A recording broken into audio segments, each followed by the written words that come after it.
what is time? This is like on closer to truth right now. I think I had an epiphany tonight, and I think I know what it is. So, we know space itself goes faster than the speed of light. So, it goes ahead of, it's like expanding ahead of time itself. So, space is basically in the future. So, time is just, it's actually a function of energy. So, if you had infinite energy, like we don't, but if you did, you'd be going the speed of like the fabric of space itself. You'd be traveling at that speed. So the fabric of space probably has infinite energy. We can probably conclude that's true. And then since that's like the baseline, that's like, I would talk about things like recursion a lot and stuff like that. There has to be some base case defined. I guess there doesn't have to be, but the way our monkey brains think, there has to be a base case. So let's say the base case is space, and space expands faster than anything. It's going ahead of, it's in the future, let's say, because it's going faster than light. If that's the base case, that requires infinite energy. So something is fueling space itself.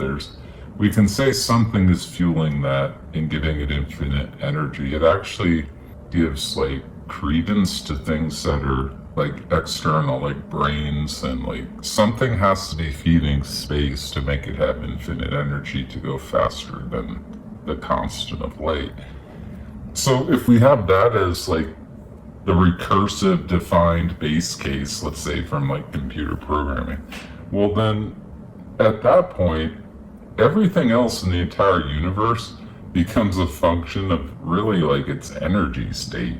So why are we not going as fast as space? Well, because we don't have that type of energy. We don't have enough energy to do it. So time is just like measuring our energy state, really. That's really what it's doing. Like, and we know that's true because if we increase, say, our thrust and we go in a rocket and we're going faster and we have more energy behind us, we are slowing down time. So at the core, time is like a function of not having infinite energy, and how fast time is passing for you or for whatever particle or whatever planet or anything in the universe, that's simply a function of its energy. That's what's happening. So that's what time is. If someone asks me what's time, that's what it is. Now, is that even real? No. I could change it by increasing my energy. So it's not real. What's real, I think, is space expanding might be the most fundamental thing.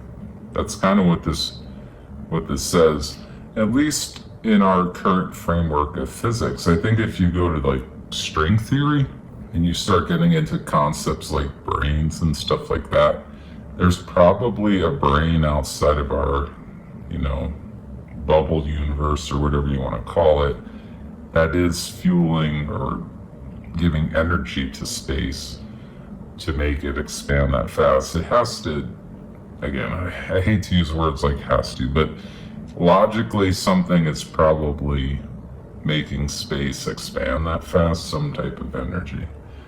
So yeah, I think that's what's happening in our like practical physics. I think space itself, probably the universal speed limit is space, not the speed of light. Space is probably in the future. It's going faster than light. It can go faster than light. So everything else becomes a function of those lower energy states. That's my epiphany for the night. I can't stop talking tonight. This pot has me like rambling.